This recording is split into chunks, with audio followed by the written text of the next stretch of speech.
Para mí es una alegría estar con ustedes.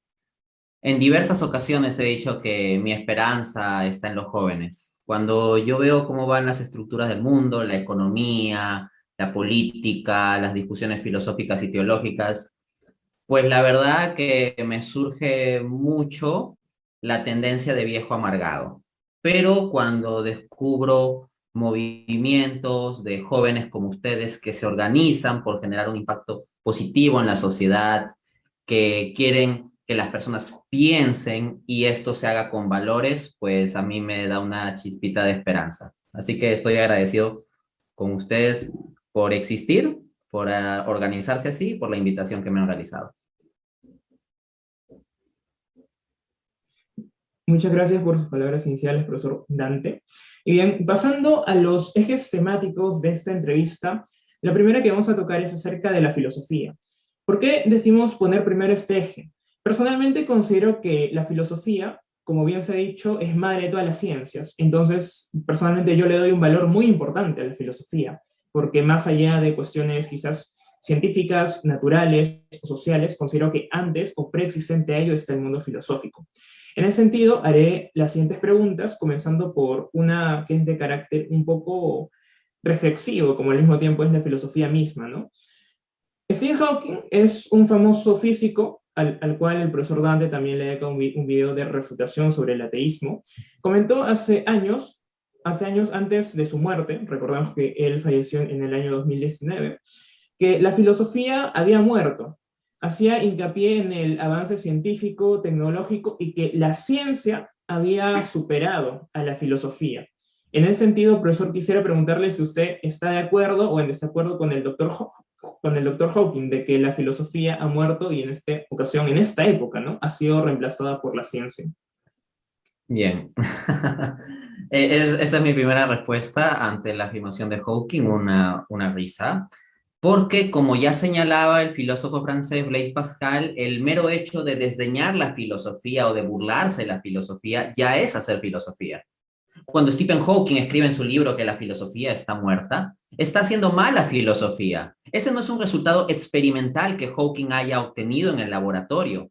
Que la filosofía está muerta no es un postulado de la física cuántica ni de la física de la relatividad. No lo ha obtenido de ninguna observación macroscópica ni microscópica. Es decir, si Hawking va a poner como la instancia decisiva, definitoria, con primacía del conocimiento al conocimiento científico, y va a desdeñar el conocimiento filosófico, resulta que la proposición "la filosofía está muerta" es una proposición filosófica y en consecuencia se autorrefutaría. Hawking no está haciendo un análisis científico allí.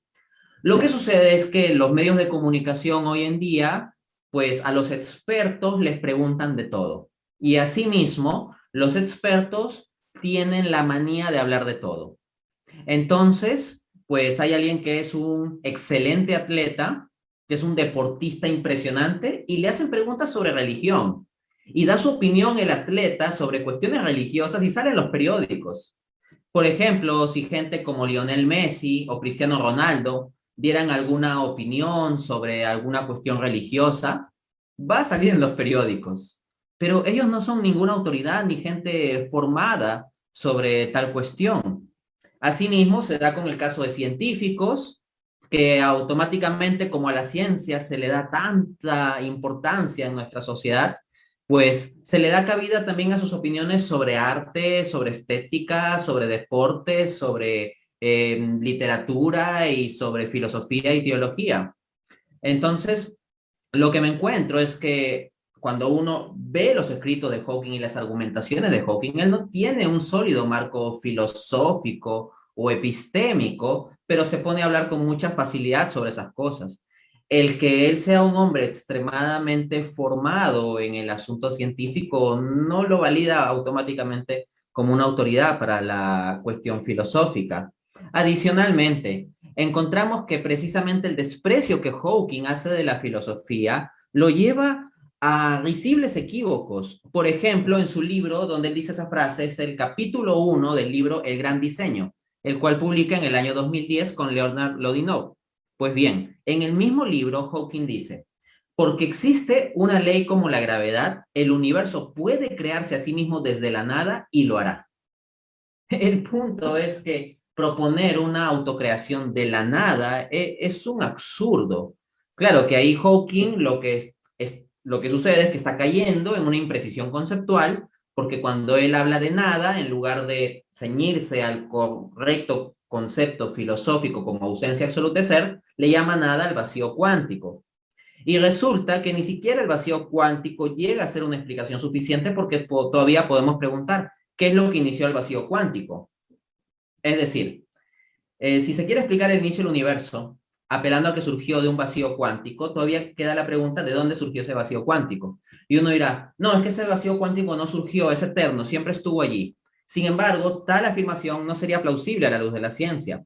De hecho, los físicos Anthony Aguirre y John Kenayas, en un artículo publicado en una revista científica de física en el 2013, dicen que no sería viable un modelo en que tendríamos una estructura cuántica que esté eternamente sin hacer nada y de repente opere dando lugar al universo.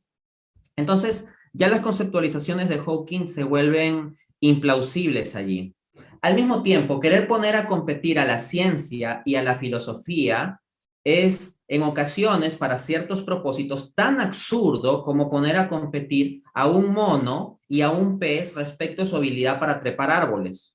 Lo que sucede es que hay ciertas cuestiones que aborda la filosofía que no son el marco de la ciencia y ciertas cuestiones que aborda la ciencia que no es el marco de la filosofía. Entonces, compararlos automáticamente, pues es una ingenuidad, por decirlo menos. Por poner un ejemplo, la ciencia no se encarga de decirte el sentido de la vida.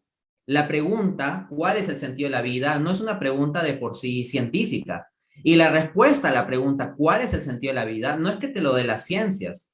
Examinando cosas con telescopios o microscopios o construyendo modelos matemáticos como los de Hawking, no vas a obtener sin más la respuesta de cuál es el sentido de la vida. La cuestión del sentido de la vida y la dilucidación de la respuesta a tal cuestión es una cuestión filosófica. Ahora bien, yo no digo que la ciencia no funcione porque no responda a la cuestión del sentido de la vida. Es que simplemente la ciencia no se ocupa de eso.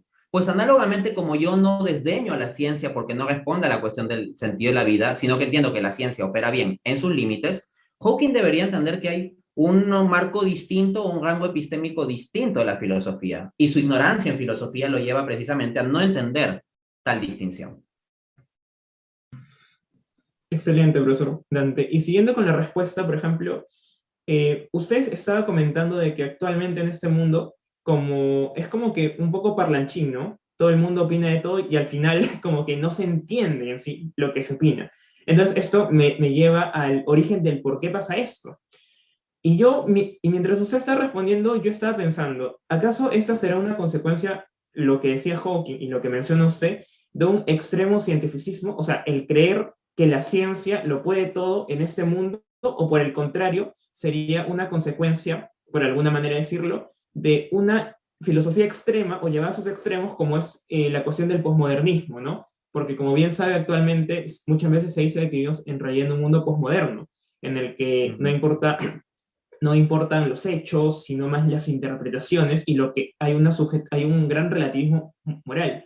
Entonces, en ese sentido, usted más o menos ubica, ¿por qué ubica que pasa esto? ¿A causa de qué? ¿De un extremo cientificismo, de una extrema filosofía llevada hasta sus límites con el posmodernismo? ¿Cuál sería la causa que usted ubica en este mundo, en este mundo parlanchín, como estaba comentando hace un momento? Voy a mostrar mis cartas y decirlo de frente. Puedo justificar cada cosa que digo, aunque el tiempo para hacerlo sí va a ser limitado. Así que lo lanzaré de frente. Mi visión sobre esta cuestión es, en resumidas cuentas, la siguiente.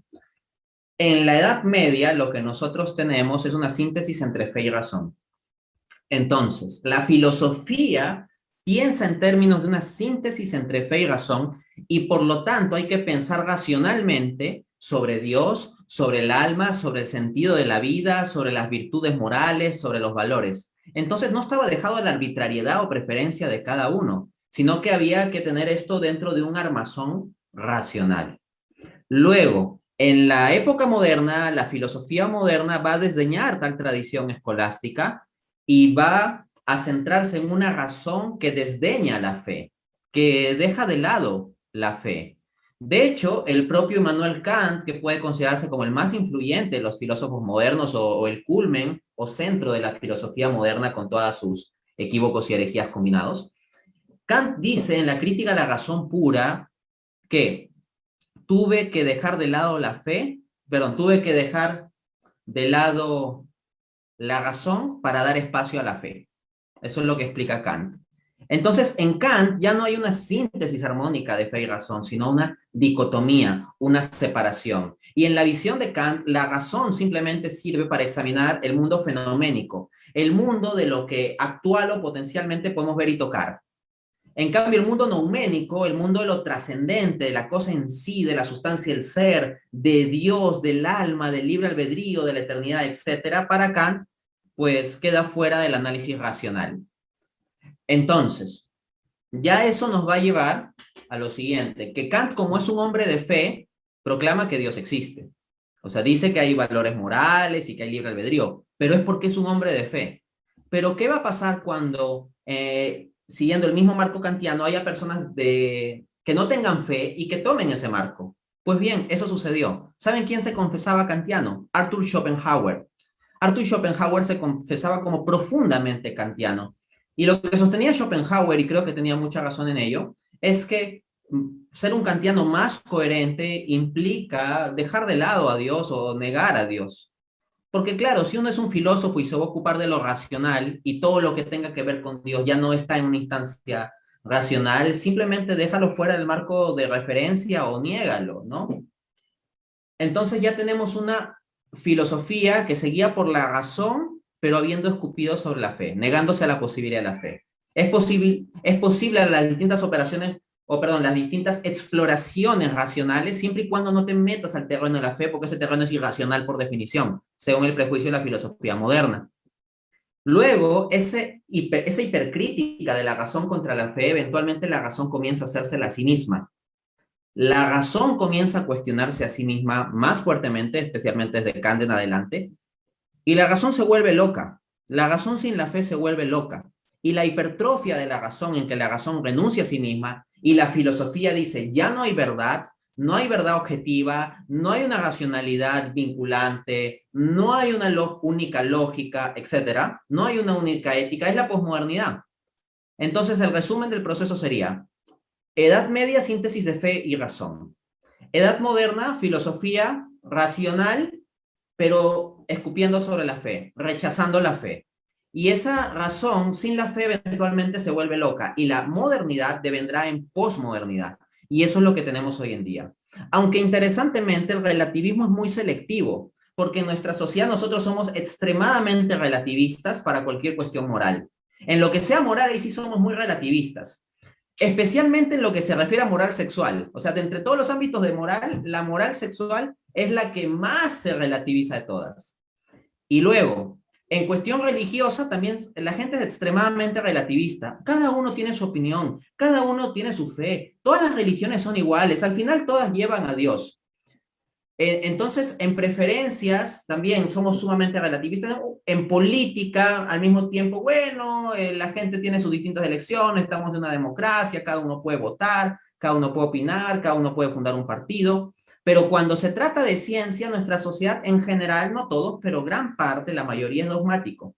O sea, la gente sigue atribuyéndole una validez fortísima a la ciencia, pero relativiza todo lo demás, lo cual es una inconsistencia en la cual suele caer la gente no informada. Pero si uno va a las facultades de filosofía y a los que hacen doctorados en epistemología, en filosofía de la ciencia, no ven a la ciencia como un absoluto. La tendencia mayoritaria entre los grandes académicos de la epistemología es más bien ver a la ciencia como altamente relativizada, como altamente influenciada por sesgos y coyunturas históricas y sociológicas o juicios epistémicos implícitos o cosas por el estilo.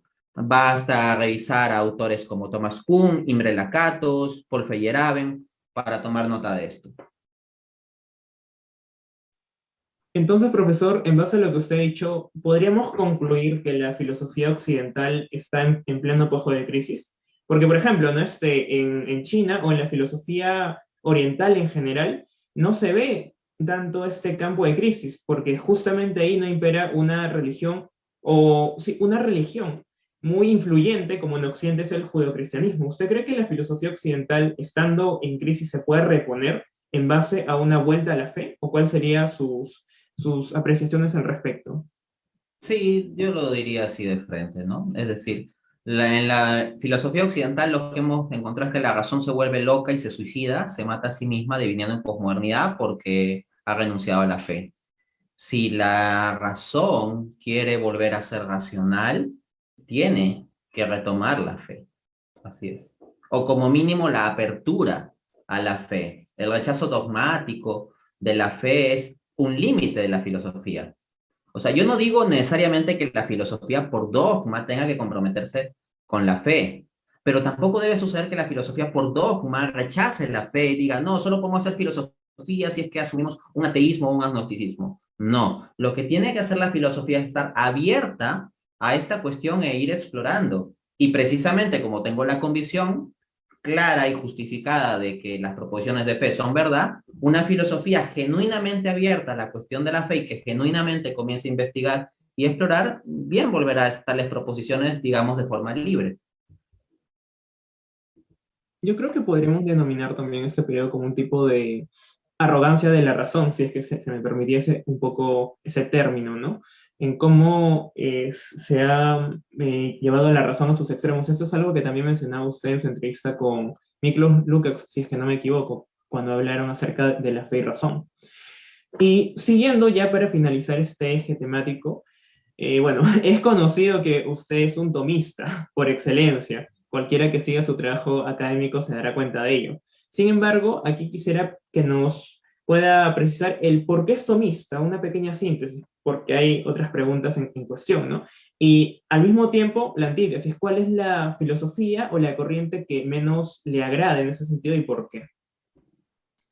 Filosóficamente soy tomista porque en el tomismo, es decir, el marco filosófico propugnado por Santo Tomás de Aquino en obras como la Suma Teológica o la Suma contra Gentiles, he encontrado la mayor profundidad, he encontrado gran amplitud, trata múltiples temas sobre ontología, epistemología, ética, antropología filosófica, filosofía política, etcétera. He encontrado un carácter sistemático alucinante. Pocos filósofos son tan sistemáticos como Aquino. Hay gente que se cree tan racional, y el filósofo que más admira es Friedrich Nietzsche. Friedrich Nietzsche es el más asistemático de los filósofos. Dice, no, yo soy ateo porque he leído a Nietzsche. Dice, oye, ¿en qué parte toda su obra Nietzsche presenta siquiera un solo argumento para mostrar que Dios no existe? Nietzsche no da ni un solo argumento. De hecho, Nietzsche rara vez desarrolla argumentos. Lo que pasa con la filosofía de Nietzsche es que Nietzsche es un escritor genial. O sea, para mí Nietzsche es un escritor de primera y un filósofo de tercera o de quinta. Pero como escritor es absolutamente genial. Y los análisis psicológicos e introspectivos que realiza Nietzsche me parecen muy fuertes en el sentido de que impactan psicológicamente al lector. Pero yo encuentro que la fuerza del pensamiento de Nietzsche es sobre todo una fuerza emocional. Nietzsche no está desarrollando argumentos, silogismos, justificando proposiciones. Léete una obra de Nietzsche como La Gaia Ciencia o El Hacía los Zaratustra, etc. Y luego léete la Suma Teológica. Tú podrás estar de acuerdo o no con Santo Tomás de Aquino, pero tienes que reconocer que no hay filósofo que sea más sistemático. Santo Tomás para cada tema lo divide en subtemas.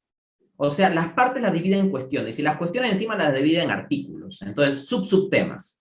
Y adicionalmente se pone objeciones a sí mismo para cada cuestión y objeciones bien pensadas, da su propia respuesta afirmando su postura y refuta las objeciones del contrario.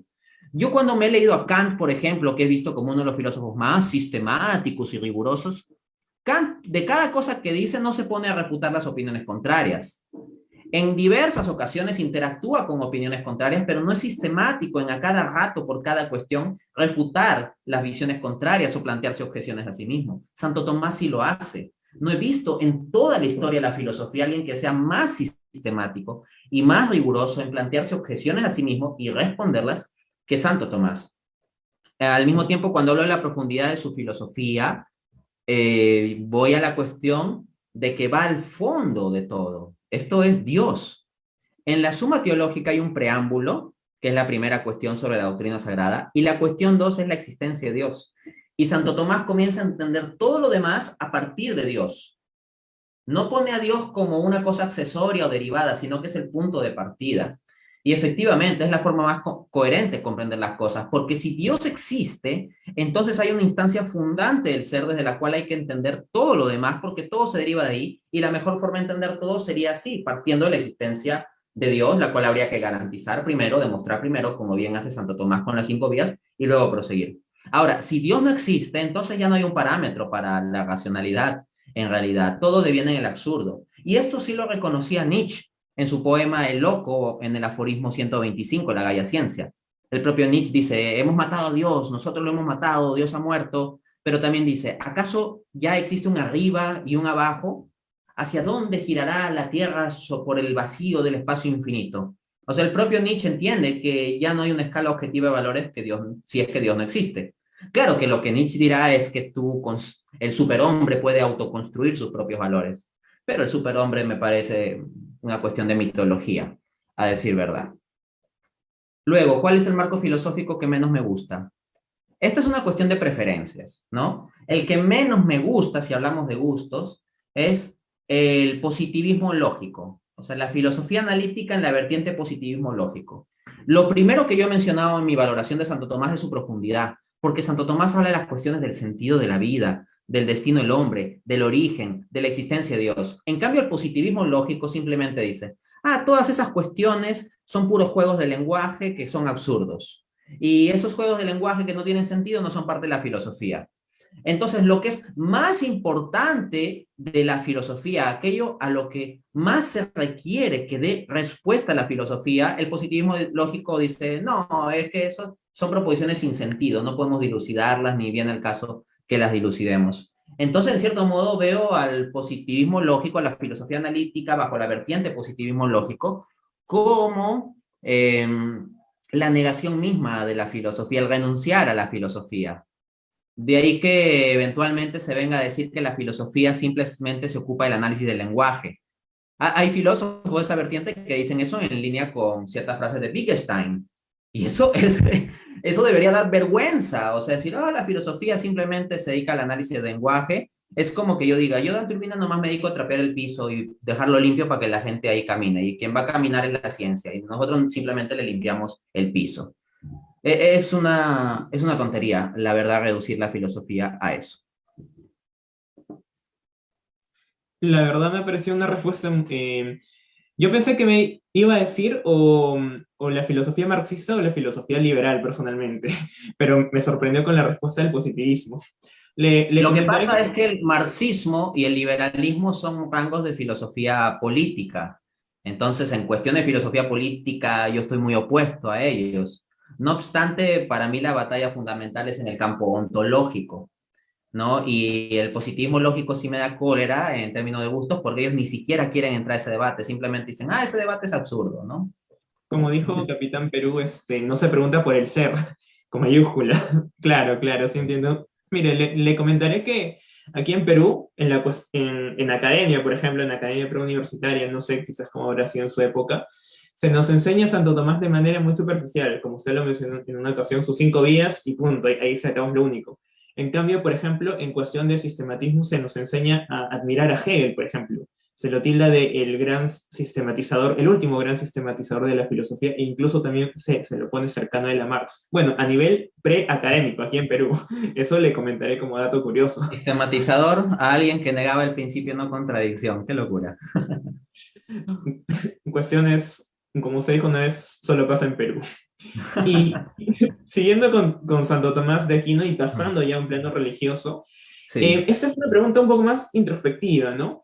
Es conocido que usted es un ferviente católico y defensor con argumentos racionales. De hecho, en su canal de YouTube tiene la apologética, si es que no me equivoco, si es que así se menciona, respecto a la fe, razón y demás cosas. Entonces le quería preguntar, ¿por qué el catolicismo? ¿Y por qué no, por ejemplo, alguna vertiente del protestantismo, alguna religión ortodoxa, el Islam o demás cosas. Sé que usted tiene un debate, aunque no lo he visto, con algunos protestantes, creo, o islámicos acerca de la religión. Y quisiera que nos comente por qué el catolicismo. A ver.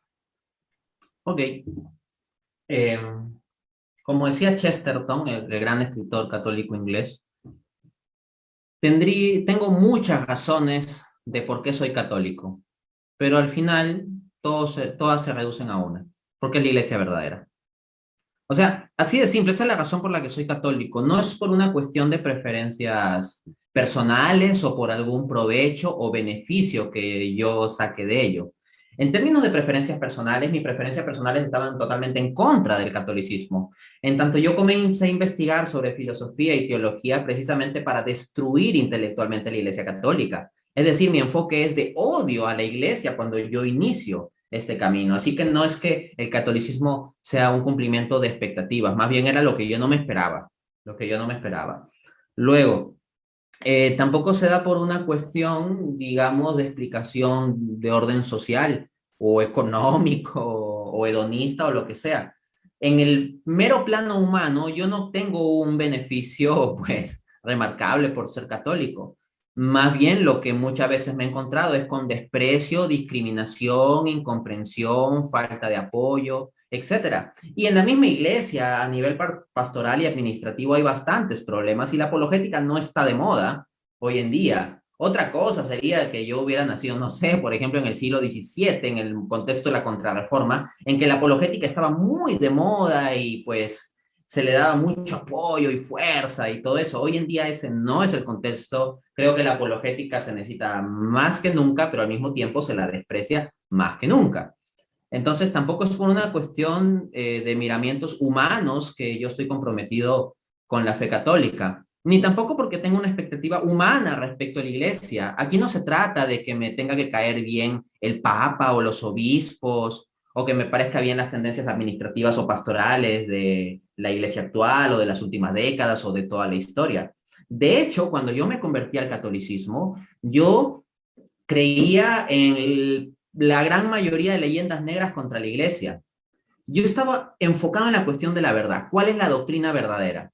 No tanto en la conducta de los que creían en esa doctrina. No quería distraerme con el asunto de la conducta de tal o cual, sino simplemente determinar lo que es verdad. Claro que desarrollar mis argumentos específicos de por qué considero que el catolicismo es verdad sería muy amplio como respuesta a la cuestión. Por eso simplemente lo detallo de forma personal, como experiencia. Más adelante, sí, en mi trabajo público estaré ya desarrollando mis argumentos más específicos de por qué sí el catolicismo y no el protestantismo. Pero en cuanto al Islam, pues está disponible en mi debate en YouTube, Cristianismo versus Islam, ¿cuál es la religión verdadera? En que debatí contra el presidente de la Asociación Islámica de Sufismo en el Perú. Entonces ahí ustedes pueden ver mis argumentos. Tengo mi publicado en Amazon mi libro ¿Cuál es la religión verdadera? Demostración racional de en cuál Dios se ha revelado. Ahí pueden ver mis argumentos positivos a favor del cristianismo y mi refutación de propuestas religiosas alternativas como el judaísmo, el islam, el budismo y el hinduismo. Algo similar estaré haciendo más adelante, publicando un libro sobre catolicismo y respondiendo a las principales objeciones y perspectivas de, digamos, movimientos cristianos alternativos como la Iglesia Ortodoxa, el protestantismo con diversas denominaciones y asimismo movimientos que son propiamente sectas como Testigos de Jehová, Adventistas y Mormones. Entonces, como digo, siguiendo a Chesterton, si yo creo en la Iglesia Católica es porque he llegado a la firme convicción, primero intelectual y luego espiritual, de que allí está la plenitud de la verdad, que es la Iglesia de Jesucristo. Pero ya entrar a justificar temas específicos, que la Virgen María, que el purgatorio, que la Eucaristía, que el Papa, estoy en toda la capacidad de hacerlo, pero ni da el espacio de una entrevista ni de 20 entrevistas. Y adicionalmente al presente en mi trabajo público todavía no me estoy enfocando en ello. Será más adelante. Pero de argumentos, tengo toneladas de argumentos bíblicos y patrísticos sobre cada uno de esos tópicos. La cuestión de la Virgen María y el catolicismo creo que lo en su entrevista con el chico llamado Santiago Giraldo, creo, si es que no me equivoco, Sí. colombiano, sí, un diálogo entre católicos. Lo Interesante. menciono, lo menciono en tanto los dos somos católicos, pero no lo justifico. Claro. ¿no? O sea, no doy una argumentación de que explique por qué esto es así. Eso lo estaré haciendo más adelante, ¿no? Pero en un diálogo entre católicos, pues como presuponemos la fe católica, nos ponemos a hablar bajo ese lenguaje común y hablamos de la Virgencita. Yo creo que fue una de las entrevistas más interesantes en crítica al marxismo desde el catolicismo, desde mi perspectiva, ¿no? Por las citas que mencioné de Marx y, bueno, también el oximorón que se llama marxismo cultural. Esa fue una de las partes que más me llamó la atención de la entrevista. Siguiendo ahora con esta entrevista propia entre nosotros que nos llamamos Dante, ¿usted considera que hay un ataque global contra la religión y más en específico contra el catolicismo? Lo menciono porque sé que usted es católico y también ha escuchado hablar a diversas personalidades, en este caso el que yo considero conservador, Agustín Laje. Y, por ejemplo, él en algunas de sus conferencias o pensamientos en cuanto a geopolítica, junto con otros conservadores como Miklos Lukács o personas en general, consideran que hay un ataque global contra la religión, y en este caso contra el catolicismo. ¿Usted lo considera que también es así? ¿O qué piensa al respecto? Simplemente guiémonos de las evidencias. A ver, en las academias preuniversitarias, tú me has hecho referencia a las academias preuniversitarias. Acá en Perú el movimiento evangélico protestante más grande en términos de cantidad de fieles es el movimiento misionero mundial. ¿Cuántas veces has visto que han atacado a los pentecostales, al movimiento misionero mundial, al protestantismo en la academia universitaria? Bueno, ahora compáralo con todo el ataque al catolicismo que ya has escuchado en la academia universitaria. Luego, en el contexto de la universidad, ¿quién no se ha topado con un profesor que ataque a la Iglesia Católica? Ahora, ¿cuántos se han topado con un profesor que ataque específicamente al protestantismo y no al catolicismo? Eso es muy raro encontrarse. Luego, las feministas, cuando van a hacer sus necesidades, por decirlo de forma elegante, ¿a qué templos van? ¿Van a denominaciones protestantes, a los lugares de congregación protestantes, a romper las ventanas y a defecar? Puede suceder, pero Eso no es pasó lo en Chile. común. Eso pasó en Chile con las protestas del 2019. Me acuerdo claramente que quemaron iglesias, por poner un ejemplo, ¿no? Aquí en Latinoamérica. Sí, o sea, no es solo el asunto de defecar, ¿no? Ha habido casos de violencia física contra sacerdotes, ha habido casos de, pues, estas cosas como que van a defecar, a pintar las paredes, etcétera. ¿Por qué en concreto es en la Iglesia Católica, ¿no? Esto es curioso. Al mismo tiempo, los medios de comunicación, si hay alguien del cual le tergiversan más declaraciones, es del Papa Francisco, ¿no? El Papa Francisco ya de por sí no es muy preciso en su lenguaje teológico, así que ya con eso no ayuda mucho. Pero encima que no suele ser tan preciso como si lo era, por ejemplo, Max Ratzinger, que era un teólogo sistemático, o Juan Pablo II, que era muy filósofo, pero ya Francisco, digo, no es tan preciso y los medios de comunicación, pues, ya lo elevan esto a la potencia enésima, ¿no? Entonces, Francisco a veces puede decir una frase inocente, pero que se puede interpretar en un mal sentido, pero ya los medios de comunicación automáticamente interpretan como el mal sentido, o a la interpretación del mal sentido lo ponen como si fueran sus palabras textuales y comienzan a ponerlo en los titulares y ¡pum! Comienza a volar la noticia. No veo que hagan de forma similar cuando pastores protestantes, por ejemplo, hacen declaraciones desafortunadas. Y créanme que hay múltiples declaraciones desafortunadas de pastores protestantes. De luego, hay cosas que entre los miembros de la jerarquía pasan y que están muy mal y que son horribles, pero al mismo tiempo yo veo una asimetría. Cuando hay un escándalo por algún sacerdote católico, incluso si el sacerdote no es muy conocido, se lo hace conocido en todo el país o a veces a nivel internacional. Pero en cambio, si hay un escándalo con un pastor protestante, porque créanme que hay escándalos ahí también y hay estadísticas y son perfectamente comparables con los casos católicos y uno puede analizar las proporciones, no voy a entrar a detalle a eso, pero simplemente apuntar que las ocasiones en las cuales se hace conocido un escándalo de un pastor protestante es cuando el pastor protestante ya es conocido. En cambio, a un sacerdote que no es conocido y sucede un escándalo, a ese se lo hace conocer a todo el mundo en función del escándalo. Al mismo tiempo, en los medios de comunicación, todos los días se atacan las perspectivas, valores y tradiciones católicas. Hay una constante burla a ello. Entonces me encuentro con instancias de ataque en las universidades, en las academias universitarias, por parte de los feministas. La Iglesia Católica se ha plantado firme en muchos temas morales y los gobiernos no han tenido problema con darle la espalda y votan en contra. O sea, si la Iglesia Católica fuese la institución más poderosa del mundo, ¿por qué es que en la gran mayoría de países se legalizan cosas que la Iglesia Católica dice que no se deberían legalizar? Si supuestamente la Iglesia tiene el poder, ¿no?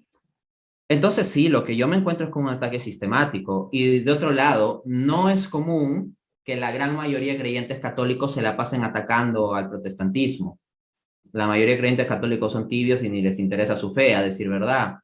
Pero en el contexto de América Latina, por ejemplo, sí se siembra mucho anticatolicismo en denominaciones protestantes. No digo que todos los protestantes sean así, pero es absolutamente innegable que en múltiples denominaciones desde el púlpito se habla mucho en contra del catolicismo de forma continua.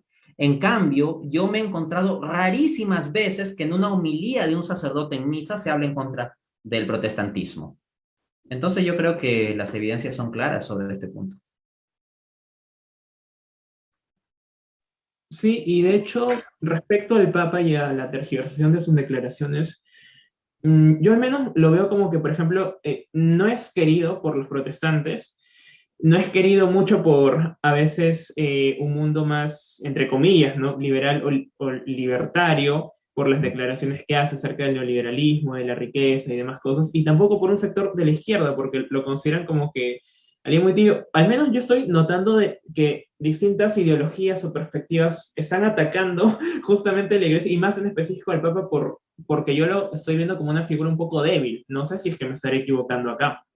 Y ya que usted mencionó la parte de que en diversos países se están aprobando cosas que es contraria a la fe católica, aquí quisiera hacer una pregunta un poco controversial, que tal vez choque con algunas de mis amistades porque también las he hecho, ¿no?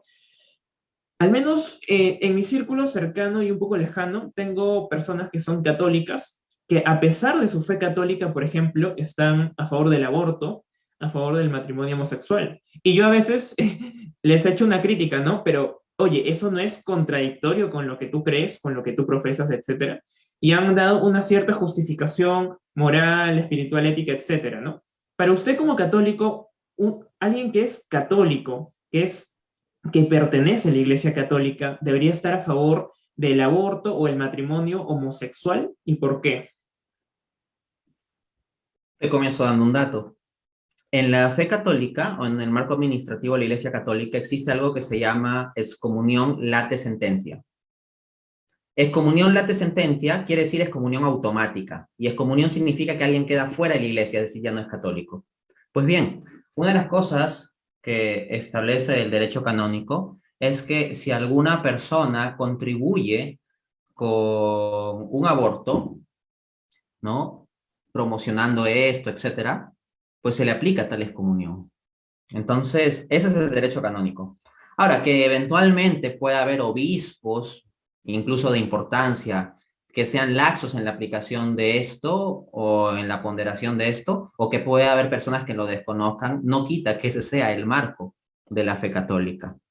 Luego, la Iglesia Católica tiene una instancia oficial de doctrina, que es el magisterio. No es la opinión de cada sacerdote de la parroquia, ni de ningún teólogo particular, ni apologista, ni de ninguna persona privada particular, por más que sea bautizado católico. La instancia de definición de doctrina católica es el magisterio. Y el magisterio tiene un resumen oficial en el catecismo, y el catecismo condena ambas cosas que me has mencionado. En consecuencia, ser un católico pro aborto es como pretender ser un círculo cuadrado, es como pretender ser un musulmán que no crea en Mahoma, es como pretender ser un calvinista que rechace la doctrina de la predestinación. O sea, eso no tiene sentido. Que alguien diga, no, yo soy calvinista, aunque no creo en la doctrina de la predestinación, es un absurdo. Igual, decir, yo soy católico, pero creo que sí está bien legalizar el aborto, igual es un absurdo. Entonces, esas personas realmente no son católicos, que no se dan cuenta es problema de ellos, pero no es un problema de la doctrina de la iglesia. Es un asunto tal vez de confusión o ignorancia entre los fieles y de falta de énfasis de parte de miembros de la jerarquía sobre este asunto, tal vez, pero no es algo que afecte a la doctrina. Esas personas no están propugnando propiamente doctrina católica, y admitir esas cosas que has mencionado no es posible dentro de la fe católica. Entendido, profesor Dante. Lo mencionaba porque al menos estoy notando que aquí en el aspecto o en el contexto peruano, de hecho, se viene con, y de paso quiero dar una introducción al siguiente eje que es política y sociedad, se viene dando como que más o menos un avance de lo que se llama la ideología progresista, ¿no? Y por ejemplo, lo que estoy viendo o lo que estoy percibiendo aquí en la sociedad peruana es que aquellas personas que se están plantando de manera más firme contra el progresismo, corrientes afines como el feminismo y demás, son los protestantes. No estoy viendo una reacción parecida en los católicos, o bueno, en la mayoría. Quizás me equivoco, o es perspectiva, ¿no?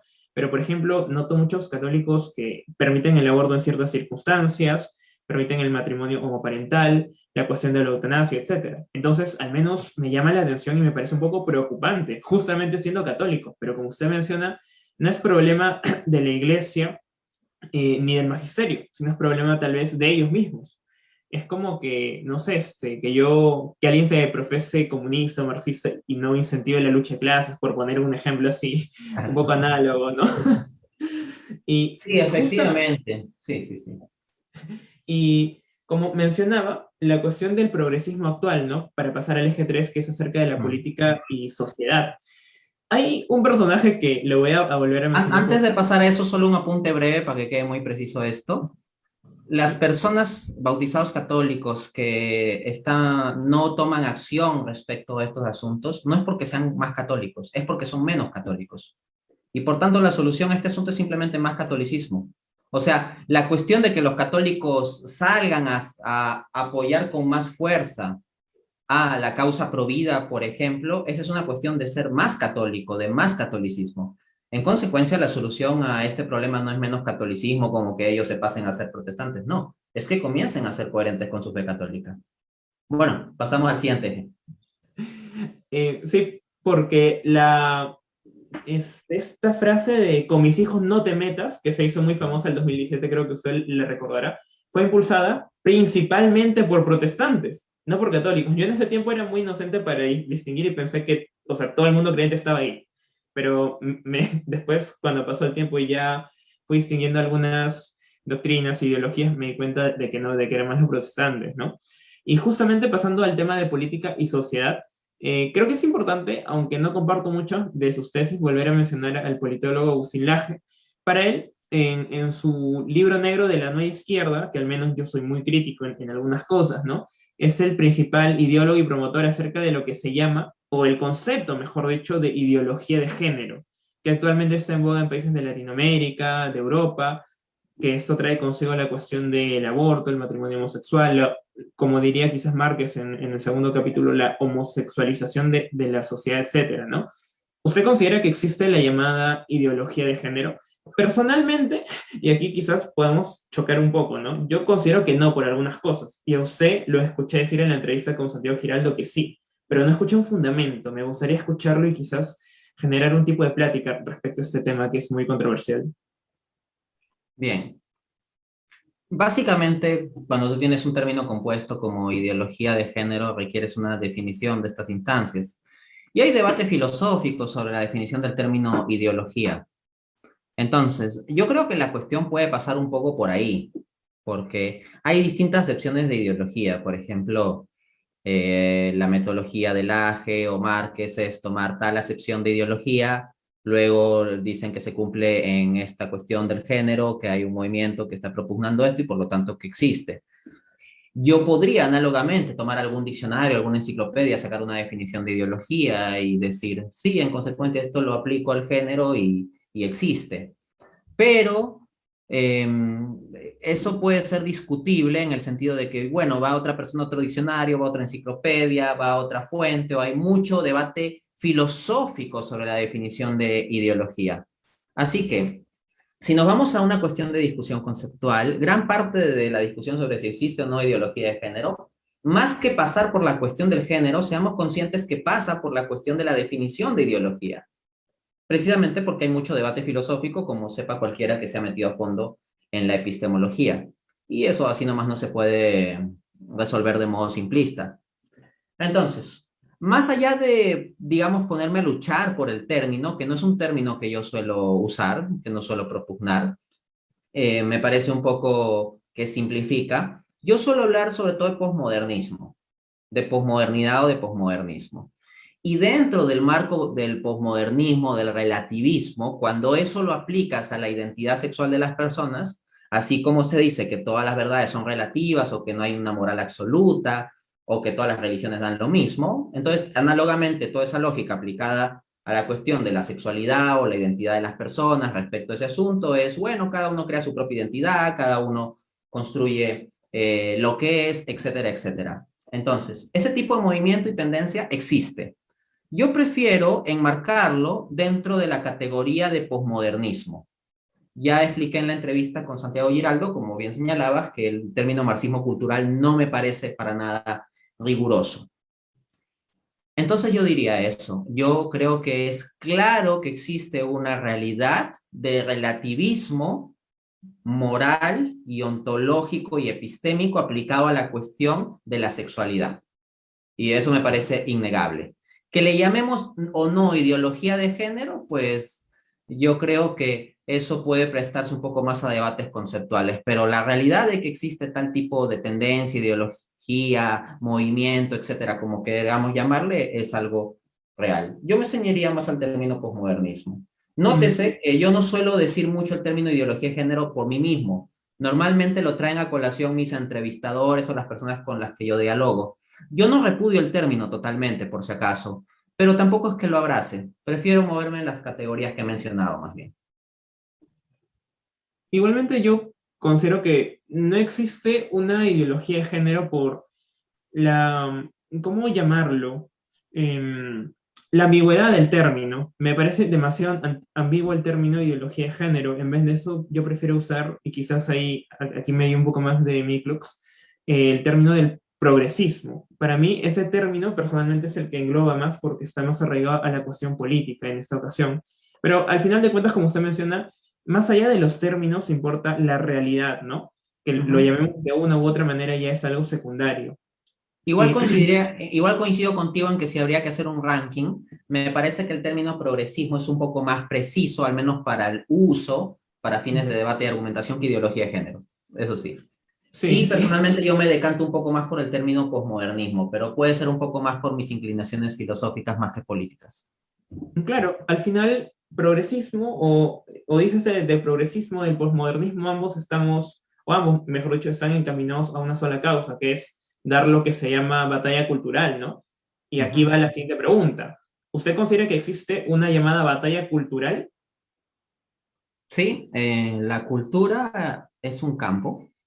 De hecho, acá voy a utilizar a un sociólogo que suelen citar los progresistas. Un sociólogo que tiene cosas muy interesantes, Pierre Bourdieu.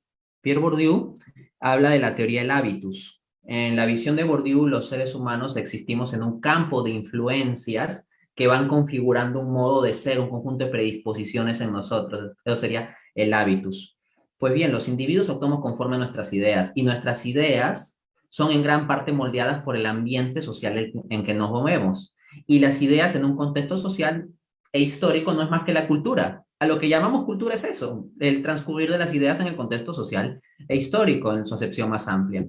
Entonces, al ser un campo implica batallas, lo que Bourdieu llama las relaciones de poder y los choques dentro de ese campo de fuerza. Y en consecuencia, sí, hay una batalla de ideas, aunque lamentablemente esa batalla de ideas no siempre se lleva con ideas, en términos de debate racional. La batalla de las ideas muchas veces funciona por la propaganda. Entonces, eso me lo he encontrado, para ser sincero, tanto en un lado como en el otro. En el lado que combate el progresismo y en el progresismo. En derechas e izquierda. Ellos funcionan más con los eslóganes y las propagandas que propiamente la argumentación rigurosa. Y los medios de comunicación, pues, nos suelen vender como grandes intelectuales a personas que en realidad no tienen una argumentación tan rigurosa, pero sirven para construir lo que Guy Debord llamaba la sociedad del espectáculo en su libro de tal título, de 1967, si mal no recuerdo. Entonces, yo me encuentro con esa circunstancia de que ciertamente hay una batalla cultural, pero esa batalla cultural no se libra tanto en el terreno de la argumentación. Se está librando en el terreno de los memes, de la propaganda, de los TikToks, de los títulos estrambóticos en videos de YouTube, de centrarse en ciertas personalidades más que en ciertos argumentos. Se habla más de acontecimientos que de ideas de fondo o propiamente una rigurosidad académica. Entonces, la batalla de las ideas se está dando por medio de armas que no son la argumentación. Claro que en mi caso yo procuro ceñirme al ámbito de la argumentación racional, lo cual implica que como no soy parte de la sociedad del espectáculo, entonces no voy a tener los espacios propios de la sociedad del espectáculo. Yo considero, y no sé si usted estará de acuerdo conmigo, que más que el término batalla cultural, aunque tengo que reconocer que no conozco tanto la obra que usted menciona que es de Bourdieu, más que batalla cultural, yo lo denominaría batalla ideológica o de las ideas, porque creo que el término cultura abarca demasiadas cosas, ¿no? Yo al menos considero la cultura como toda creación del ser humano, o toda creación que el ser humano da en un determinado contexto sociohistórico. Entonces, si ponemos esa definición de cultura, prácticamente lo que creamos día a día, la modernidad, los edificios, los bienes, servicios, el mercado, el Estado, etcétera, o sea, todo vendría a ser parte de la cultura. Y en todo yo no considero que en todo deba haber una batalla. Lo que sí considero que podría ser más preciso sería en un ámbito ideológico, ¿no? Ya sea de distintas aristas o dicotomías, Claro, liberalismo, solo que eso nos lleva a la dificultad de la discusión de la definición de ideología, que era lo claro, que hablábamos justo en respuesta a la cuestión anterior, ¿no? Por eso también no es del todo cómodo hablar de batalla ideológica. Hablar de batalla de las ideas se podría decir, pero eso podría llevar a pensar que la batalla se está dando en términos de contraste de ideas en una instancia mental. Y la verdad es que no, suele ser más una instancia emocional o de eslogan o de promoción o de colores, o de pañuelos, o memes contra los memes, o cosas por el estilo. yo En cuanto a considero, lo cultural, tienes razón en decir que lo cultural puede también tomarse en una sección más amplia en que podemos ver instancia de lo cultural, o sea, hasta esta taza podríamos tomarlo como una instancia cultural en el que está con cierto modo, cierto color, cierto icono, y hay todas unas significaciones que están implicadas ahí. Pero yo creo que ese es el término clave, las significaciones. Es decir, todo cosa cultural, aunque sea una piedra con punta de una cultura antigua o una pintura rupestre o un microondas nuestro, que es un producto de nuestra cultura moderna tecnológica occidental, tiene ciertos presupuestos implícitos, ciertas significaciones. Y el debate puede estar sobre esas significaciones, sobre, por ejemplo, la forma en que se construyen los baños, la forma en que se construyen las casas, la forma en que se venden los productos. Por ponerte solo un ejemplo, en Europa, donde pues estas tendencias de las que estamos hablando, posmodernismo, progres y todo eso es muy fuerte, los supermercados denotan mucho individualismo. Hay muchos productos que se venden para consumo de un individuo, que en Latinoamérica, hoy en día o hace al menos algunos años, se vendían como de consumo para familias. El punto es que la noción de mercado ya no es tanto en Europa que el mercado es un conjunto de familias. El mercado es un conjunto de individuos. O sea, porque ya las familias se están desestructurando y no son la instancia social la instancia central de construcción de la sociedad en el contexto europeo, por ejemplo. Entonces, hasta esos instrumentos de la cultura que son el supermercado, porque bajo la acepción amplia hasta un supermercado sería un ente de la cultura construida, denotan ciertas significaciones. Podríamos decir que hay una batalla de significaciones y nuevamente volvemos a la dificultad terminológica de enmarcar esto. Precisamente este ámbito progre o posmoderno se caracteriza por ser difícil de definir, porque no es sistemático, porque es múltiple y porque no tiene un solo discurso claro, sino que es una multiplicidad de discursos confusos. Entonces puedo decir que está muy clara la confusión. claro, al final lo único claro es que estamos confundidos, podríamos decir eso. Entiendo, sí. Yo creo que es importante a veces definir los términos, ¿no? Porque en ocasiones, pero no siempre, porque sí, yo creo que los términos son como, no sé, un tipo de lámpara o luz que nos guía, ¿no? Imagínense si es que al final estamos discutiendo acerca de diversos hechos sin significados que más o menos estén específicos. Al final, todo sería una vaguedad y le estaríamos dando, propiamente dicho, el favor al progresismo o al posmodernismo en esta ocasión.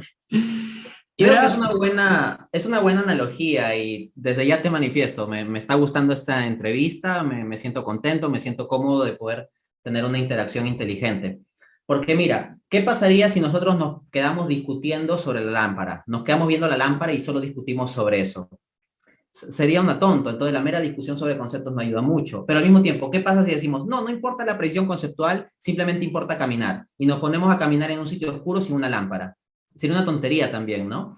Entonces, claro, hay que buscar un equilibrio entre no perdernos en discusiones meramente terminológicas, sino reconocer que hay una realidad, pero al mismo tiempo reconocer que requerimos ciertos conceptos estructurantes para poder transcurrir mejor mentalmente por esa realidad. se podría decir el famoso punto medio que habla, no, un punto medio no, justo medio, que hablaba Aristóteles. Mm, Podríamos decir que se trata de eso. ahí está la Pero, virtud. y ahora, profesor Dante, pasando un poco más al contexto peruano, sé que usted no hace política partidaria y en Mm. cierta manera también lo admiro por eso. Pero quisiera tocar el contexto del Perú. Como usted sabe, en estas últimas elecciones hubo una gran polarización entre la llamada izquierda y derecha, ¿no? Ambos representados por Keiko Fujimori, Pedro Castillo, etc. Quería unir esto con un libro muy interesante que he leído últimamente, supongo que usted lo debe haber escuchado o lo debe haber leído, que es en español, La transformación de la mente moderna, de Heidi Lukinov, que uno es un psicólogo y el otro es un especialista en marketing, ¿no? En donde justamente analizan esta transformación de nuestra psique, nuestra psicología social a nivel de Estados Unidos y esto lo extrapolan a nivel de Occidente. Y en la introducción del libro mencionan que se pueden hacer algunas preguntas para ver si es que nuestra sociedad está camino a esta llamada fragilidad psicológica. Ellos nos tildan como generación de copos de nieve al final de su libro, en las reflexiones.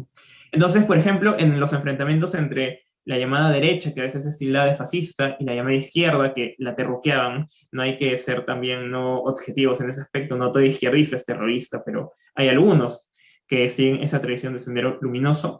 A raíz de esa polarización Como también política, hay derecha que es fascista, por cierto, ¿ah? También. O sea, claro, claro, hay algunos locos fascistas, así como hay unos locos pro terrorismo, ¿no? Sí. al final los extremos se tocan, como dice una frase, ¿no? Entonces, hay una pregunta que me llama mucho la atención en la introducción del libro, que se decía que si tu país está pasando por una gran polarización política, deberíamos de preocuparnos porque es una de las señales que estamos camino a cierta fragilidad psicológica, a cierta fragilidad de psicología social. Entonces, por ejemplo, se vio un antiizquierdismo contra un antifujimorismo y de alguna manera se despreció al otro. O sea, es fácil darse cuenta de eso. Aquí en Perú, en Lima, en el norte, yo considero que ha habido un poco más de repercusión. Se notaba, ¿no? Que prácticamente venía, por ejemplo, un tal candidato de izquierda a un lugar fujimorista y, no sé, lo apabullaban, lo insultaban, lo vilipendiaban, etc. Lo mismo con el otro candidato. Entonces, como que se trataba de enemigo al otro. Y esto se unía a una gran polarización, a una un poco fragilidad psicológica o tensión política psicológica que está en ese momento. Entonces yo quisiera preguntarle si usted considera que a raíz de esto la sociedad peruana se acerca cada vez más a una mayor polarización y esto podría devenir en otras crisis. Porque para mí al menos esto sí es muy preocupante, ¿no? Hace 100 años, en la época de la Europa fascista, comunista, de la URSS, etcétera, no se toleraba al otro, si uno se lo pone a pensar. Y 100 años después pareciera que está volviendo esa tendencia. ¿Qué es lo que usted opina al respecto? Lo primero que hay que entender es que en absolutamente cualquier país del mundo va a haber polarización en época de elecciones. O sea, la polarización es natural de los procesos electorales y te llevan a una segunda vuelta en que solo hay dos candidatos que se enfrentan. Primer punto. Luego, si en concreto esos dos candidatos son figuras particularmente radicales en un sentido u otro, porque hay cierto sentido en que apostar por Keiko Fujimori es una apuesta radical, un cierto sentido, y un cierto sentido en el cual apostar por Pedro Castillo es una apuesta radical. O sea, no son medias tintas estos extremos. Y el que eventualmente la izquierda salga representada por Pedro Castillo y la derecha por Keiko Fujimori, creo que dice algo sobre la cultura y política de la sociedad peruana y no es algo bonito lo que dice, ¿no? Y para el buen entendedor, pocas palabras. Ni derecha ni izquierda quedan muy bien con ese tipo de situación. Entonces lo que se ve en general es una pobreza política, ideológica, cultural, etcétera, que es en general un cáncer que tenemos en América Latina. Luego, para que las polarizaciones den efectos, tiene que haber ciertos catalizadores. Ahora bien, en época electoral precisamente, Keiko versus Pedro Castillo, las propuestas tan diferentes, lleva a exacerbar mucho de la oposición entre ambos bandos. Pero cuando se acaba la contienda electoral, poco a poco las cosas se van estabilizando en el sentido que va bajando la efervescencia de la polarización, a menos que surja algún evento que lleve a que crezca la polarización. Por ejemplo, si se discutiera alguna cuestión de reforma de la Constitución en tal o cual sentido, eso hará crecer la polarización. Pero si eso no sucede, mientras no suceda, lo normal es que la polarización poco a poco se vaya estabilizando. Me explico. En el propio Estados Unidos sucedió en épocas electorales de Hillary versus Trump, por ejemplo, hace unos años, que hubo una polarización absolutamente enorme a muchos niveles. Y llegaban unos analistas políticos a hablar de la posibilidad de una guerra civil en los Estados Unidos. Pero eventualmente Trump llega al poder y las cosas se van calmando. Similarmente hubiera sido si llegaba Hillary. No hago mi juicio aquí de si estuvo mejor o peor que llegue tal o cual persona al poder. Simplemente digo que en épocas electorales la polarización crece y una vez que gana alguien, la polarización suele bajar a menos que haya un evento adicional que sea un nuevo catalizador, un nuevo elemento de efervescencia de la polarización. Ese elemento podría haber surgido en nuestro país. Por ejemplo, si hubieran sacado a Julio Velarde del BCR, eso hubiera sido un elemento que habría hecho crecer la polarización, pero no sucedió. Si la subida del dólar se hubiera dejado sistemáticamente que se dé, eso también habría hecho que la polarización sea mucho más fuerte. Pero, por obra y gracia, no propiamente del gobierno de turno, sino de Julio Velarde o del BCR, pues esto del dólar se ha venido conteniendo. Entonces, lo que yo te puedo decir es, hay ambiente para que una polarización creciente en nuestro país desemboque en algo negativo, pero eso no se va a dar automáticamente. Mientras no haya un catalizador suficientemente fuerte y específico para ello, la polarización no tendría por qué crecer, más bien se estabilizará. Yo creo que ese catalizador es el tema de la nueva constitución, personalmente, porque Claro, aquí por eso actualmente, digo que depende de si mañana se discute eso. O sea, basta que digan, mañana discutimos eso y la polarización va a crecer un montón. Mientras se deje para un futuro indefinido, pues la cosa se mantendrá relativamente estable. de hecho, el tema de la nueva constitución yo considero que puede ser ese catalizador. ¿Por qué? Porque si bien vino desde promesa de campaña, actualmente continúa, ¿no? Yo al menos que estoy un poco más metido en estas cuestiones, personalmente, yo estoy en contra del cambio y apoyo la recolección de firmas, aunque eso no significa que sea partidario del statu quo, ¿no? Y estoy viendo, al menos, por ejemplo, cómo yo diría todos los sectores de las izquierdas en esta ocasión se han juntado para avalar este cambio de constitución versus los demás sectores, ya sea centro, centro derecha, derecha, conservador, liberal, etcétera, ¿no? Entonces, yo considero que sí, ese es un catalizador, porque al menos yo, como estoy metido ahí, veo el día a día y demás cosas, veo que la gente sí se pelea, por decirlo de alguna manera, se pelea, se mecha, si Claro, acaso pero también hay lo que que... apuntar que no todos los días se está hablando sobre el cambio de constitución en el Ah, mercado o cuando uno va a comprar pan. En cambio, en la época electoral, sí ah, se hablaba sobre el tema. Había una reunión familiar y se terminaban peleando por la cuestión de por quién vas a votar. En cambio, si ahorita hay una reunión familiar, no es que automáticamente todos se vayan a pelear por el cambio de constitución, ¿no? Entonces, por eso yo hablaba de esto del catalizador. O sea, va a tener que eso surgir para que la polarización se agudice, ¿no? bueno, le comento que en mi familia sí pasa eso personalmente. Nos acabamos peleando un poco por el tema de la constitución, anécdota personal, ¿no? Y esta sería la última pregunta de esta sección. Usted, viendo el panorama y analizando todas estas cuestiones, externalidades, etcétera, ¿considera que el Perú debería de cambiar su constitución? Sin hacer política partidaria, claro que está, ¿no? Sí. Analizándolo de otros aspectos. ¿Usted qué considera? Voy a hacer un análisis técnico simplemente de un juicio general. La constitución que ahorita tiene el Perú, como cualquier constitución del planeta, es perfectible. O sea, no hay nadie que te vaya a decir que es perfecto. Ahora bien, como economista, uno tiene que tener en cuenta el costo-beneficio y los riesgos. Entonces, uno puede decir, ¿podemos obtener un beneficio adicional mejorando la Constitución? Respuesta sí. Pero la pregunta es, ¿a qué costo? ¿Y cuáles son los riesgos? Es decir, ¿qué nos asegura que se va a obtener ese beneficio? ¿Qué nos asegura que si se va a cambiar la Constitución va a ser necesariamente algo mejor? Entonces, que la Constitución sea perfectible en poco o en mucho es algo que es discutible. Pero lo que creo que nadie niega es que la Constitución podría mejorarse. Pero también hay que examinar entonces cuál sería el costo de hacer un cambio a la Constitución. Le voy a poner un escenario simplificado, un poco extremo. Supongamos que, por decirlo cuantitativamente, la Constitución requiere una mejora del 1%. Nada más. O sea, es perfectible, pero requiere una mejora del 1%. Bueno, suponte que haces una asamblea para poner en cuestión toda la Constitución y que potencialmente pueda cambiar cualquier cosa de la Constitución, y el beneficio que puedes obtener es que mejore ese 1%, pero pones en juego el 100%. No suena muy razonable la apuesta. O sea, puede haber un beneficio de cambiar la Constitución, pero los altos costos y sobre todo los riesgos implicados en ello hay que tenerlos en cuenta. Si un partido quiere impulsar un cambio de Constitución, tiene que ser un partido que tenga una ideología muy clara, con ideas muy claras en política económica, en temas jurídicos, morales, internacionales, etcétera. Entonces, la pregunta que yo dejo sin necesidad de responderla es, las instancias políticas que tenemos en este momento en el Perú, ¿tienen muy clara la cuestión económica, política, jurídica, a un nivel técnico, filosófico y de derecho como para meter mano en la Constitución? Dejo a cada uno que responda, pero la respuesta es tan obvia que, listo.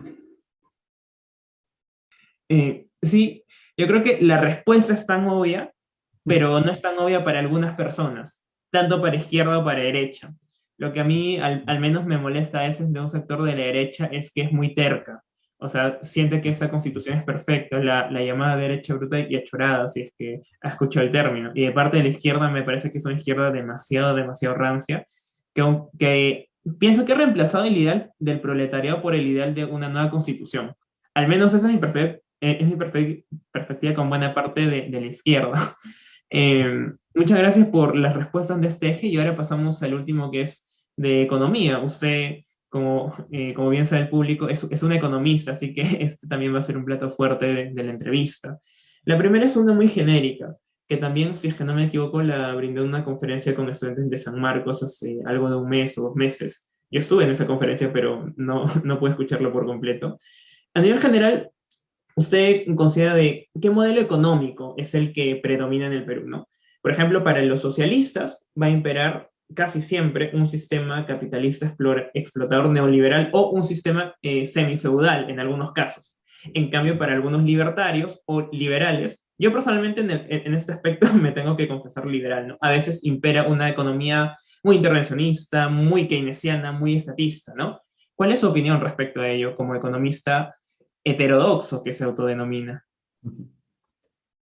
Me parece, para variar, que ambas opiniones están equivocadas. Creo que una caracterización más precisa del modelo económico peruano es que es una economía capitalista con un Estado deficiente y una estructura privada, sobre todo orientada a un mecanismo primario exportador.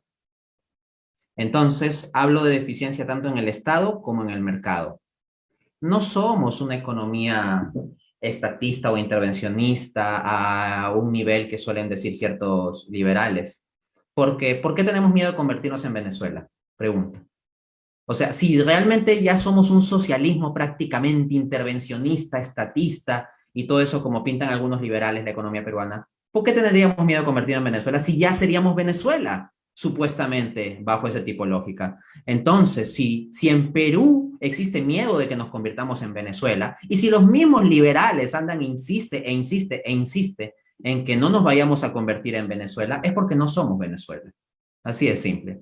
Entonces, caracterizar al modelo peruano como algo demasiado cercano a lo venezolano no es una visión sensata. De otro lado, calificar al modelo peruano como una economía simplemente capitalista, de libre mercado, neoliberal, pues implica dejar fuera de la ecuación también el importante aspecto de un Estado deficiente. Ahora bien, en cuanto al grado de intervención, yo más que hablar de un Estado grande para caracterizar al Estado peruano, yo no me fijo tanto en la cantidad, sino en la calidad. Hay estados pequeños que pueden ser muy eficientes, estados grandes que pueden ser eficientes y estados pequeños o grandes que pueden ser deficientes. Entonces, el debate estéril sistemáticamente entre más Estado o menos Estado deja de lado el debate más rico y sustancial de cuál es el tipo de Estado que queremos. Yo pues aquí me centro más en la reforma del Estado, en la calidad del Estado y la calidad y cualidad de las intervenciones. Por ejemplo, eh, tenemos un Estado que constantemente está protegiendo los bienes ecológicos del país. Yo no veo que haya un intervencionismo sistemático que no deje a ninguna empresa minera o petrolera hacer el más mínimo daño al medio ambiente. Existen regulaciones, pero ¿sabes qué? Si tú comparas las regulaciones y la implementación de regulaciones medioambientales en el sector minero que hay en el Perú, lo comparas con lo que sucede en Chile o con lo que sucede en Australia se puede decir que hay mucho más intervencionismo respecto de proteger lo ecológico en el sector minero. Y Australia no la calificaríamos normalmente como una economía socialista o intervencionista.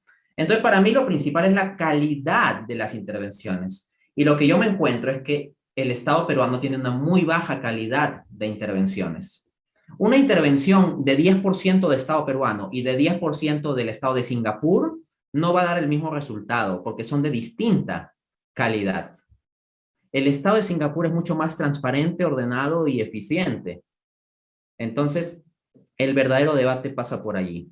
De otro lado, nuestro modelo económico en gran parte lo podemos caracterizar como primario exportador. Perú depende fuertemente de sus exportaciones y en las exportaciones el 60% de nuestras exportaciones son del sector minero. Así de simple.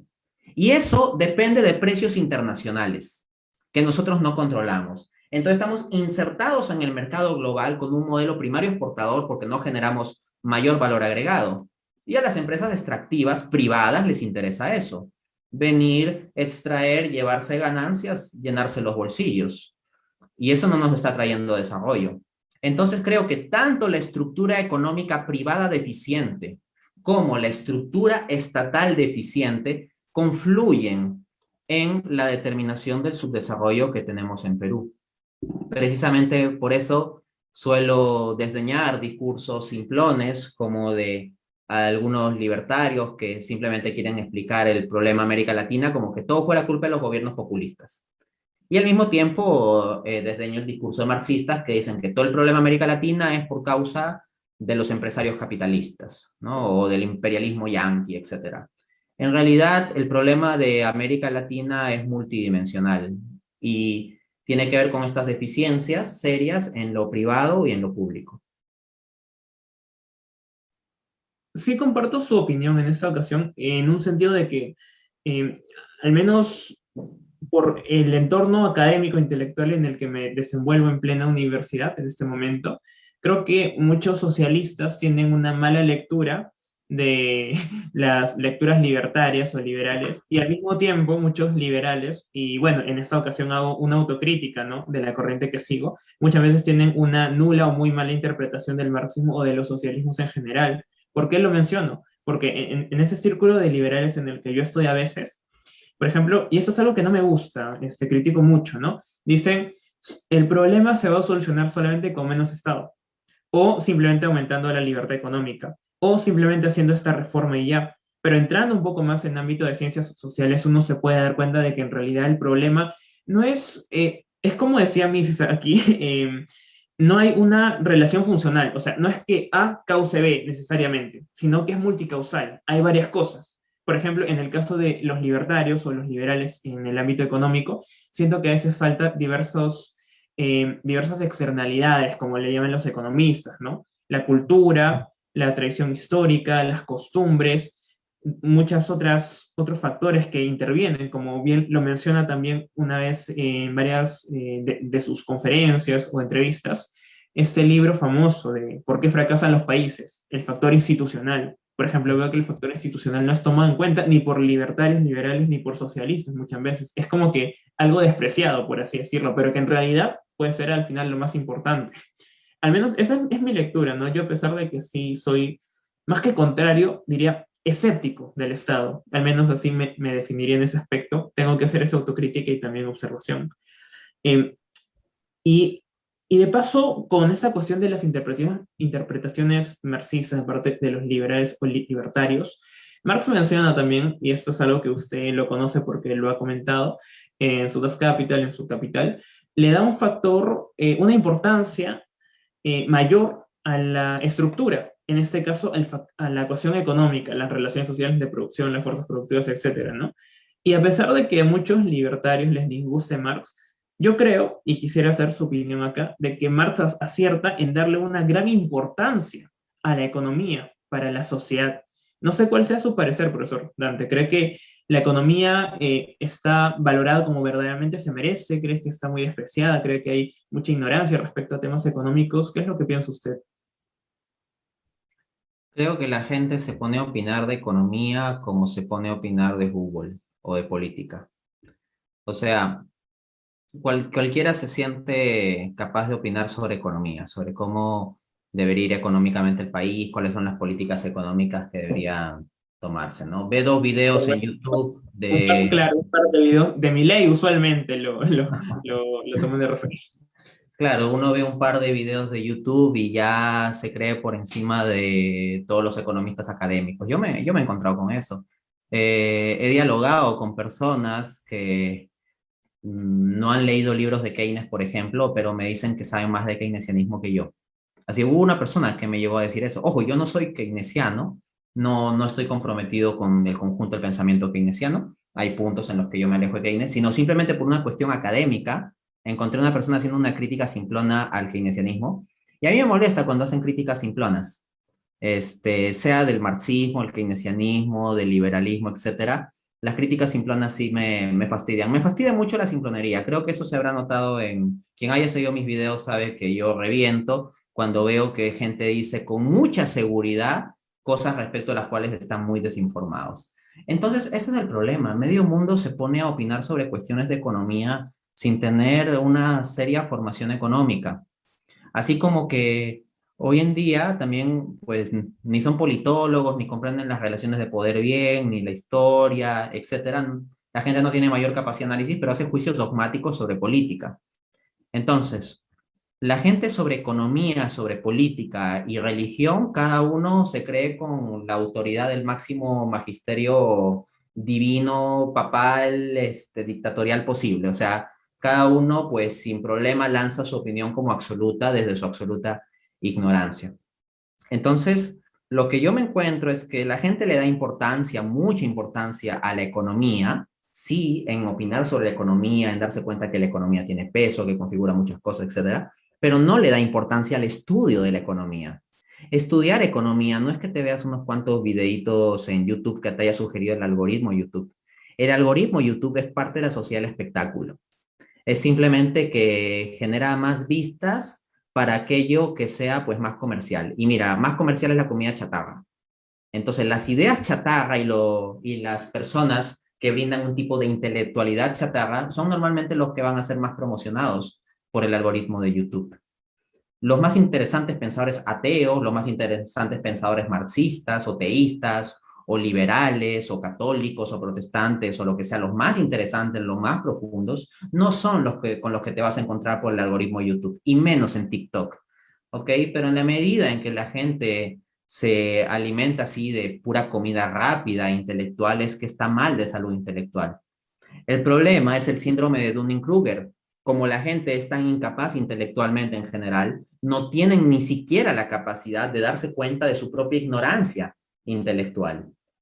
Y ese es el grave problema. Entonces, como digo, o sea, ha llegado el caso de que hay una persona que ni tiene estudio de economía y me confesó que nunca había leído ningún libro escrito Keynes, pero me dijo, pero yo entiendo muy bien los principios del pensamiento keynesiano y tú no lo entiendes, ¿no? Y la persona sabe que yo tengo estudios completos de doctorado en economía, pero bueno, él se vio dos videitos en YouTube de algún liberal y ya automáticamente está por encima de todos los que nos hemos quemado las pestañas investigando con cuidado las cosas. Yo tengo que confesar por honestidad intelectual que también era parte de ese pequeño grupo, profesor, en un tiempo, ¿no? Hasta que también unas amistades que no eran, de hecho que eran antitéticas a mi pensamiento, me hicieron reflexionar un poco más y me di cuenta de lo que usted llama de la simplonería, ¿no? Y eso es algo que, a pesar de que yo sé que mi generación tiene muchas ventajas en el ámbito tecnológico, científico, es algo que no me gusta más allá de otras consideraciones, creo que mi generación en cierta manera es un poco simplona por ser de alguna manera autocrítica. La red social Eh, con más crecimiento es TikTok. sí, Fin de la sí. cuestión. No necesito Y, más y, argumentos. y justamente la gente está sacando más fundamentos de TikTok. Me impresionó a mí la cantidad de referencias que los jóvenes hacían de TikTok. Y es más, le voy a comentar, ahora también se hacen cursos en APA o no sé en qué formato para citar en TikTok. Y esto no es broma, yo pensé que en un inicio sí lo era.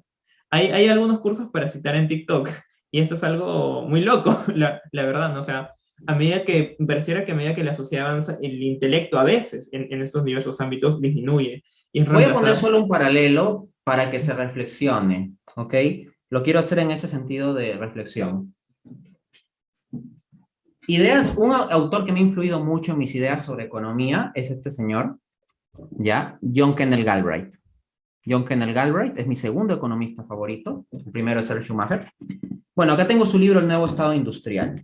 El Nuevo Estado Industrial es un libro que en esta edición tiene 573 páginas. Entonces, cuando yo me alimento sobre economía, cuando yo quiero formar mi juicio sobre economía, trato de leer a los autores y encuentro un pensamiento sistemático. Uno puede estar de acuerdo o no con el autor, pero te encuentras con algo sistemático, organizado, una hilación a lo largo de capítulos, citas, referencias, y uno se toma el trabajo intelectual de hacer resúmenes, de subrayar, de poner en corchetes, de poner notas en el costado, haces todo un ejercicio mental con la lectura.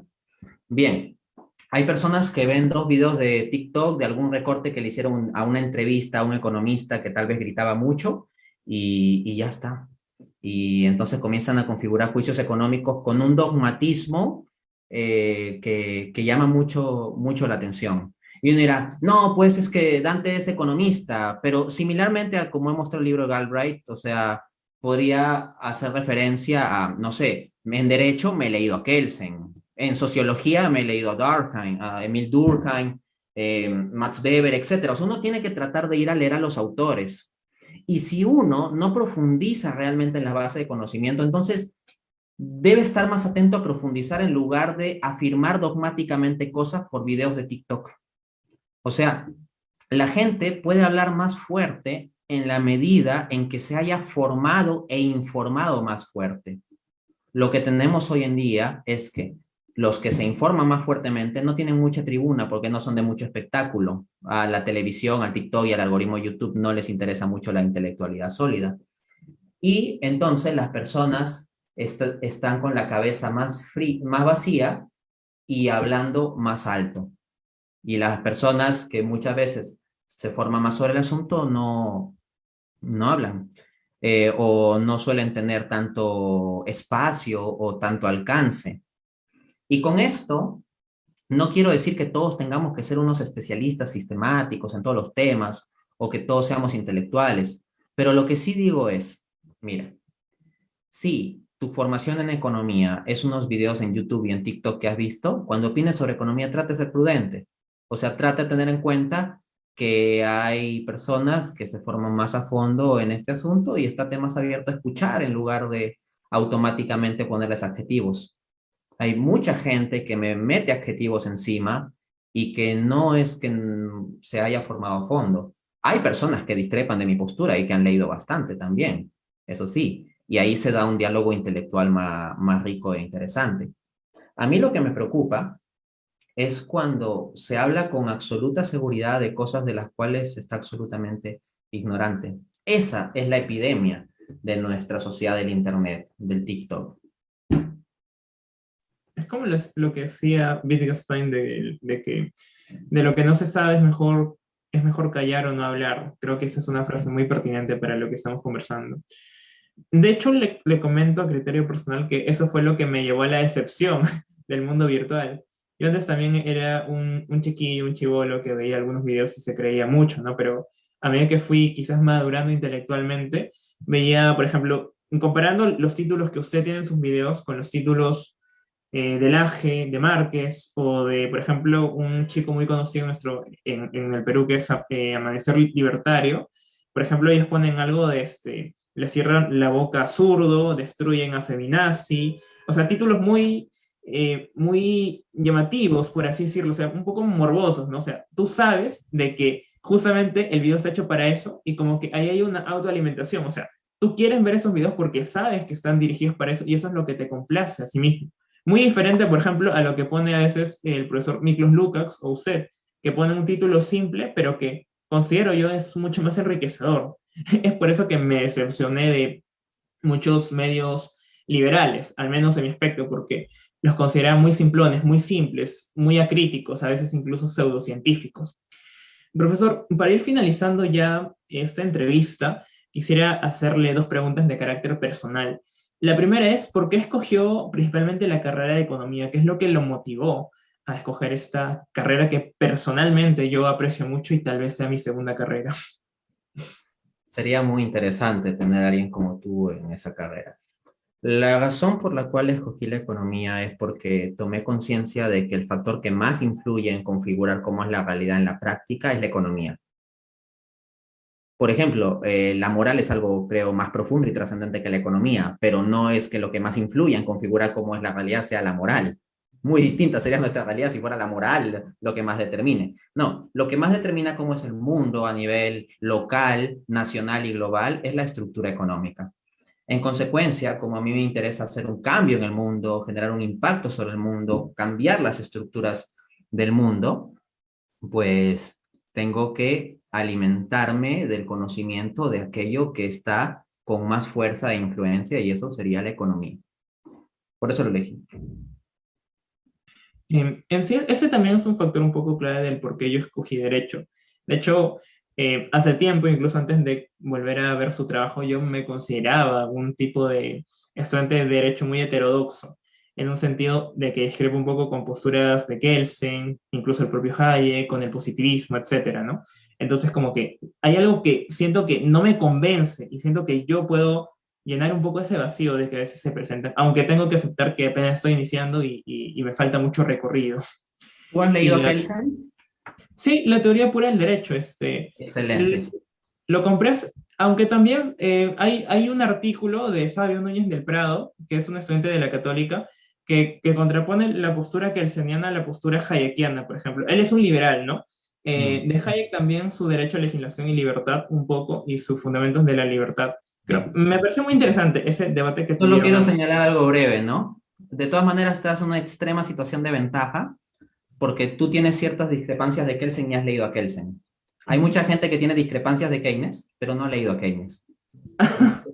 Ya ahí le lleva ventaja. Y si yo discrepo con alguien es porque lo he leído. Quien haya visto mi Sí, trabajo sabe que yo discrepo con medio mundo, pero cito los escritos de esos autores, ¿no? claro. Usted lo que menciona. Cuánta gente hay que le tira tierra a medio mundo, pero no ha leído a nadie? ¿No? Sí, eso es algo que me decepcionó de mí mismo y al mismo tiempo me impulsó a ser mejor, al menos en el aspecto intelectual, ¿no? Saber de que yo criticaba mucho a Keynes, por ejemplo, a Marx, y ni siquiera le confieso que lo había leído o lo había malinterpretado. Y eso es algo que me decepcionó de mí mismo, pero creo que a veces cuando uno reconoce, o sea, que está mal y lo reconoce, porque hay gente que sabe que está mal y se niega a reconocer que está mal y al final no sale de ese hoyo en el que está. Y la En última la fe pregunta. cristiana, el principal valor para el crecimiento personal es la humildad, el desconfiar de uno mismo. Así que esa es buena señal. Va bien.